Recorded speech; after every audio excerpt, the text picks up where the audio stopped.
pessoal, então, para fechar com o nosso primeiro bloco aqui do evento, eu gostaria de chamar o Leonardo Borges, da Bankly, que é uma fintech.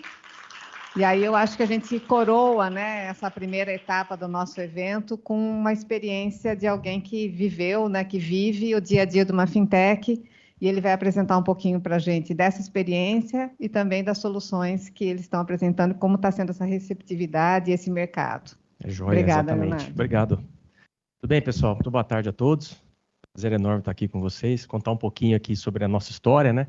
Falar um pouco do pano de fundo, um pouco de base, um pouco de futuro, né? E como a Bankly permeia todo esse cenário, esse mercado, tá bom?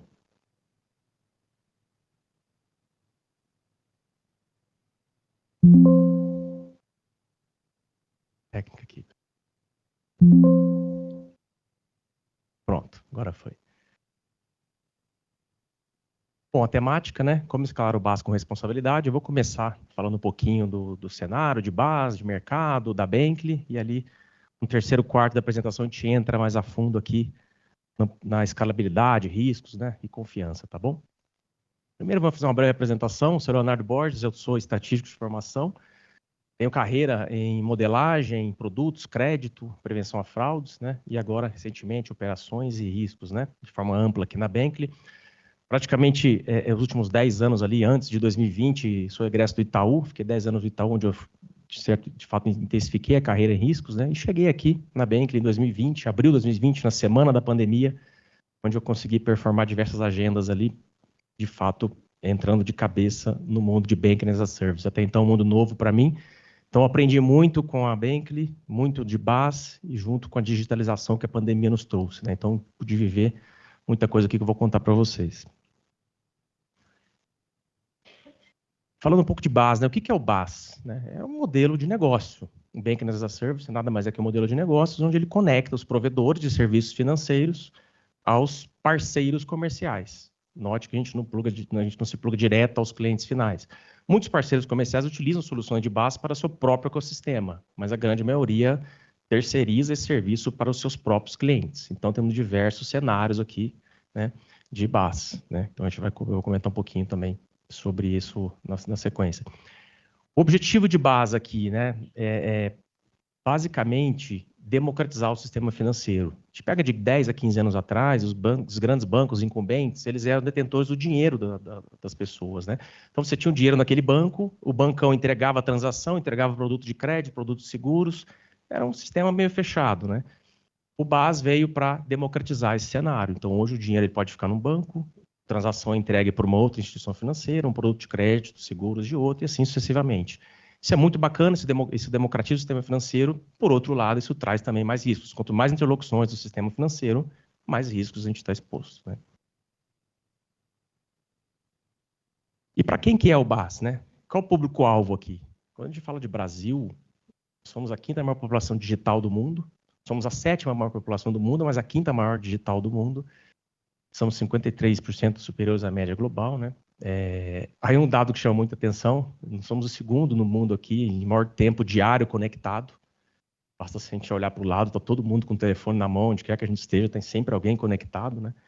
E dessas conexões, 85% das pessoas preferem uma conexão móvel, né? O celularzinho na mão. Então, de fato, tem um prato cheio aqui para escalar, né? Tudo se tem um app hoje em dia, as pessoas não estão mais acostumadas com papel, com dinheiro. Então, ainda tem uma grande oportunidade aqui de pulverização, de democratização do sistema financeiro.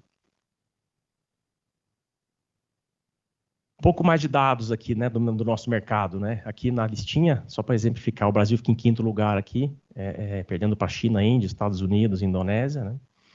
E o gráfico do lado, duas barrinhas que eu destaco são interessantes aqui. De 2021 para 2024, ali no início da pandemia, né, até o ano passado, tanto a barrinha de Pix, que ganha bastante representatividade, quanto a barrinha do dinheiro, que ela perde representatividade. Então, nitidamente, o BaaS aqui foi um grande impulsionador do Pix, né? Se ele tivesse só nos grandes bancos, talvez não tivesse esse crescimento tão vertiginoso aqui. Então, de fato, o BaaS ele serviu como uma grande alavanca para democratizar o Pix nas transações.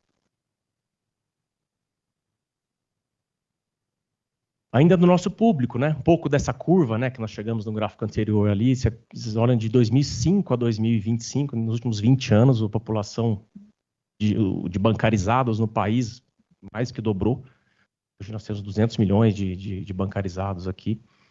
E ali no Pix, né? Quais desses CPFs do Brasil estão no Pix, cadastrados no Pix? A gente também está aqui, saímos lá de 50, no começo do Pix ali, hoje para 170, nossa, não estou chegando aqui, 157 milhões de CPFs cadastrados, CPFs ou CNPJs cadastrados no Pix, né? Então tem muita, desculpa, aqui são CPFs cadastrados no Pix. Então, de fato, isso já está bastante disseminado, confirma aqui, corrobora com a agenda de diversificação, pulverização que o BAS proporcionou.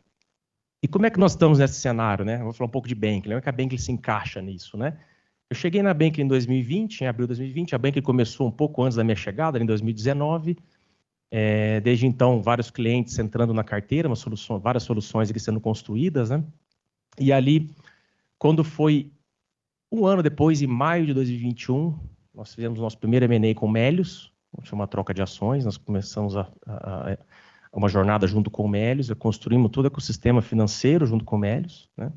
Pouco mais de um ano e meio depois disso, no último dia útil de 2022, saiu o MOU de Melius, BV e Bankley, onde a parceria estratégica entre as três partes foi concluída, concretizada, e junto com essa parceria estratégica, a passagem do controle da Bankley para o BV. Então a BV nos adquiriu ali ao final de 2020, o MOU foi ao final de 22, operação concluída em novembro de 23. Então, desde novembro de 23, a Bankley hoje é uma empresa do grupo BV. Tá? Mas a parceria estratégica com o Melius continua.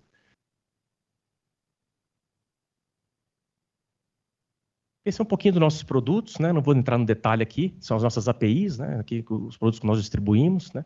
É uma lista de produtos, mas a beleza do Banking as a Service é co-criar as soluções junto com os clientes. Então, você senta com o cliente, entende a solução, entende a dor, a oportunidade do cliente, e ali, como building blocks, a gente consegue construir essas soluções financeiras, seja para ele, seja para o cliente dele, né? Então, aqui, inclusive com outros provedores na mesma cadeia, né, nos suprimentos aqui. Esse é um exemplo que nós temos de fintechs que usam, né, o BaaS para seus próprios rotinas, suas próprias dores aqui financeiras, né? Tem cases de até 40% de economia em custos operacionais, né? Isso funciona bastante. Um pouquinho aqui de perspectiva de futuro, né? Quando a gente fala do mercado de BaaS, no Brasil, nos próximos 12 anos, a gente está falando aqui de um potencial de 8,7 bilhões de dólares contra 136 bi no mundo. Isso cresce ano a ano, é um mercado que cresce bastante. A gente fala de finanças embutidas, embedded finance, invisible bank, tudo plugado em BaaS, né? Ali no gráfico ao lado, Latam representa 8% de todo o share de BaaS no mundo, né? E desses 8%, o Brasil representa 80%. Então, nota que tem uma grande oportunidade de escalada ainda no Brasil. Ainda que somos, quando a gente mostra aquele público de quase 200 milhões de bancarizados, você tem uma oportunidade aqui que ainda é muito latente. Você tem para onde crescer no Brasil, né? E uma outra alavanca que eu acho que é bastante importante aqui, que vai impulsionar esse crescimento, é o advento do Open Finance. Isso aqui, para a gente, vai ser fundamental. Todos os nossos clientes integrados, eles também têm que fazer esse cumprimento aqui do Open Finance. Então, para você diversificar, você entregar uma transação fora dos grandes bancos, você pulverizar, o BaaS ele é um grande vetor para isso, né? Então, aqui a gente está falando de movimentar mais de 5 bilhões até 2031, que é a referência ao gráfico anterior, sem dúvida nenhuma, tem-se aqui avenidas para se fazer isso aqui, né? Nós temos dezenas de integrações aqui, todos os clientes se adequaram à fase 2 do Open Finance, agora todos vão passar pela fase 3 do Open Finance, isso é regulatório. Então, a turma começa a usar, esse negócio vai exponencializando. E aqui um pouco de case, né? O BaaS ele entrega empresas de nicho, né? Nós temos aqui no nosso ecossistema, estou até reconhecendo um colega ali, um dos nossos grandes clientes aqui foi um banco de energia elétrica, né? Para uma companhia de energia elétrica, e a gente monta essa solução financeira com eles, né? Eles tinham um aplicativo e tal. E tem um case de inclusão muito bacana aqui. Populações ribeirinhas que tinham dificuldade para pegar um barco para ir pagar a conta de energia. Esse pessoal consegue pôr um app dessa operadora de energia, baixar, pagar, Então, isso foi um case muito interessante para a gente. Temos banco de contadores, banco dos médicos, banco dos jogadores, dos gamers. Então, uma infinidade de oportunidades aqui, né? Então, nós já temos dezenas de integrações dentro de casa, das mais variadas, dos mais variados sabores aqui. E para onde se olha, tem uma oportunidade. Então, aqui é sentar com o cliente, entender para onde ele quer ir, e a gente co-cria junto com o cliente, né? A gente discute o roadmap com os clientes. E é só o começo, né? Bom, chegamos no tema central aqui, né? Porque estamos falando de confiança agora, né? A inovação, ela sempre chega primeiro, né? Como tem que ser mesmo, né? E aí, junto com a inovação, né, vem os desafios, né? A gente cresce, isso a gente precisa de reputação para crescer. No business de plataforma, eu costumo dizer que não basta ser robusto e seguro, você precisa mostrar que você é robusto e seguro. Aqui, para a gente exemplificar, tem 2 cases aqui que vocês devem conhecer muito bem. A Uber está no Brasil um pouco mais de 10 anos, né? Quando a Uber começou, era bem diferente de como é hoje. Vocês podem ter certeza que as regras que vigoram na Uber hoje, elas são bem diferentes das que quando ele começou. Airbnb também, não foge disso. Airbnb surgiu como uma febre. Vocês veem os casos lá, como é que está em Barcelona, por exemplo. Aqui no Brasil, vários prédios aqui de São Paulo, por exemplo, não aceitam mais Airbnb. Em contrapartida, vários prédios estão subindo já com vocação exclusiva para Airbnb. Então, isso é o mercado se regulando. Os entes públicos e o próprio mercado se regulam, né? Isso vai acontecer com base, está acontecendo com base. Aconteceu com cripto, lá em 2020, 2021, 2022. Vai acontecer com bets também. É um mercado, tudo que é novo, é inovador, a regulação às vezes chega um pouco depois. Então, aí tem um perigo também. E essa regulação chega baseada em exemplos, e geralmente não muito felizes. Então, isso aqui para a gente é um grande mindset aqui no nosso dia a dia. Esse é um exemplo de uma fintech americana do ano passado, que teve um problema. Quase 200 fintechs plugadas neles aqui, nesse Banking as a Service. Eles travaram, a operação quebrou, e várias contas de clientes foram congeladas. E aí, como é que fica? O cliente não consegue sacar o dinheiro, não consegue transacionar. Muitas vezes, na maioria das vezes, o cliente final nem sabe que tem um provedor por trás, porque ele contrata o banco digital dele, não sabe que tem uma outra parte por trás. Ele vai descobrir algum tempo depois. E o regulador vem para cima de quem? Do detentor da licença. Aqui no Brasil funciona assim. Tivemos um caso parecido aqui na Bank há uns 2 anos, onde um dos nossos clientes tinha milhares de contas, às vezes centenas de milhares de contas, ele simplesmente tirou o aplicativo dele do ar. Horas depois, o Bacen veio falar com a gente. E a gente tem que fazer todo esse contorno. Porque, via de regra, a gente não pode sair falando com o cliente do nosso cliente, mas em situações de crise, fizemos. Mas isso a gente aprendeu fazendo. Então, isso faz um gancho aqui, a menção à nova regulamentação de base. A gente tem muito interesse nela, principalmente para definir papéis e responsabilidades, que é o primeiro item aqui, né? Isso é bastante importante, que na hora da crise é que a gente vê que tem ponta solta, né? Quando está tudo bem, está tudo bem. Quando acontece algum problema, você não tem onde se pautar. Então, para a gente se preparar para isso, né? É muito importante participar da consulta pública, nós estamos participando ativamente, tem bastante coisa nossa, interna aqui, que a gente tem discutido recorrentemente para não perder o fio da meada aqui. O que pode ser bacana com a regulamentação, né? Isso tudo formalizado e muito bem feito, é bom que dá uma segurança financeira e jurídica, né, para os clientes, para todo mundo entrar no mercado de base, né? Por outro lado, se isso não for muito bem desenhado, você acaba que fragmenta demais as responsabilidades e é difícil responsabilizar alguém. No final do dia, é sempre a responsabilização que tem que ser muito bem definida, né? E a individualização também, né? Vocês devem lembrar da conta gráfica, o advento de conta bolsão, né? Na época das criptos, isso acontecia muito. O pessoal transferia numa conta bolsão, você não tem um laço da transação, você tem que envolver a contraparte para conseguir taguear as transações. Isso já não é permitido, né? Por conta de um problema que aconteceu no passado, não muito distante, está falando de 3 anos atrás, né? Então, aqui também acompanhar muito de perto essa agenda de regulação. Essa agenda, especificamente, nós ganhamos muita robustez aqui com o BV, né? A agenda regulatória ela é densa, ela é cara de se fazer e é uma obrigação das IPs e instituições reguladas, né?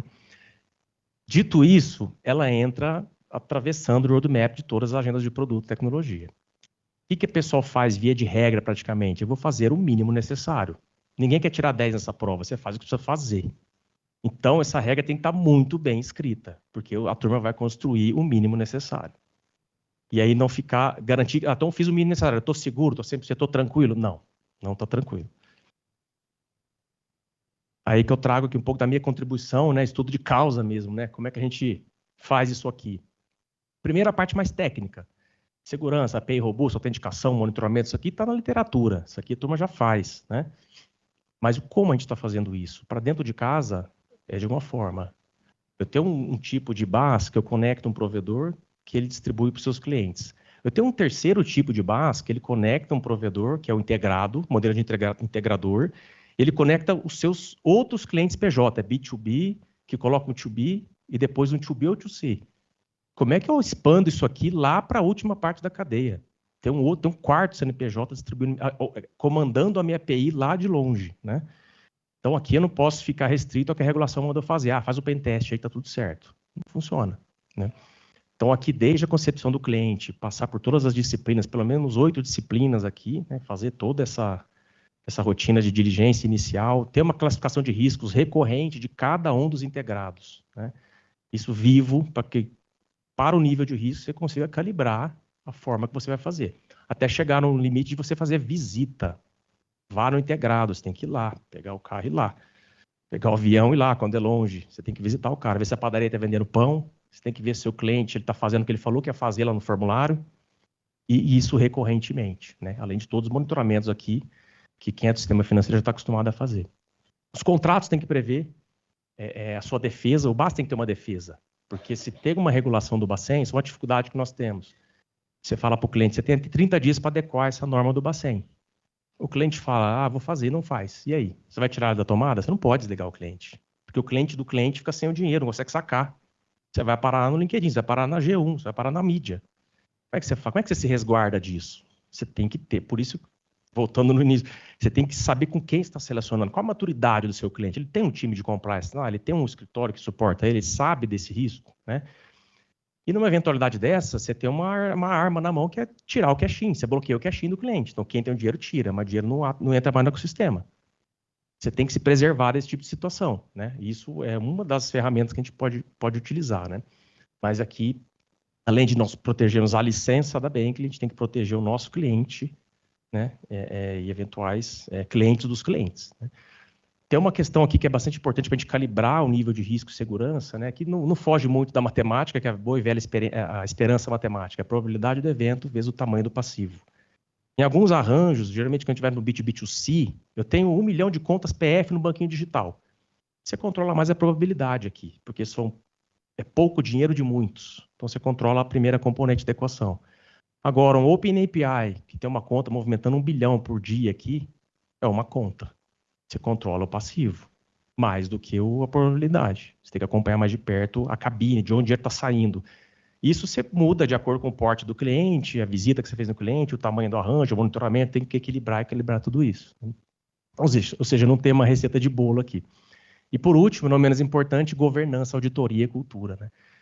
Geralmente o BaaS ele é provido e usado por fintechs, empresas pequenas. É sabido que empresas pequenas têm um turnover extremamente alto se comparado aos grandes bancos, né?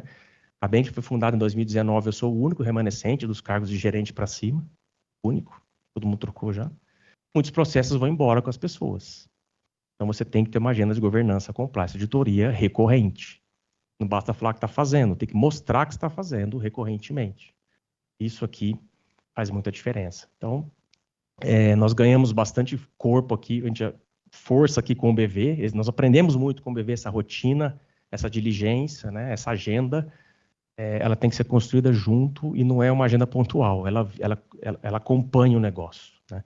Dessa forma, né, acompanhando o cliente do começo da jornada, em todas as etapas do processo, com diligência, governança aqui, a gente consegue ter segurança para pisar fundo e crescer com confiança. É esse o recado que eu queria dar para vocês aqui hoje, um pouco do que a gente fez aqui nos últimos 5 anos e continua fazendo, né? E daqui para frente, continuar com essa agenda intensa, né, de key accounts, trazer clientes, tanto de long tail, clientes grandes e tal, para que a gente consiga ser aí o maior Banking as a Service da América Latina em até 5 anos. É isso, pessoal. Muito obrigado aí pela atenção.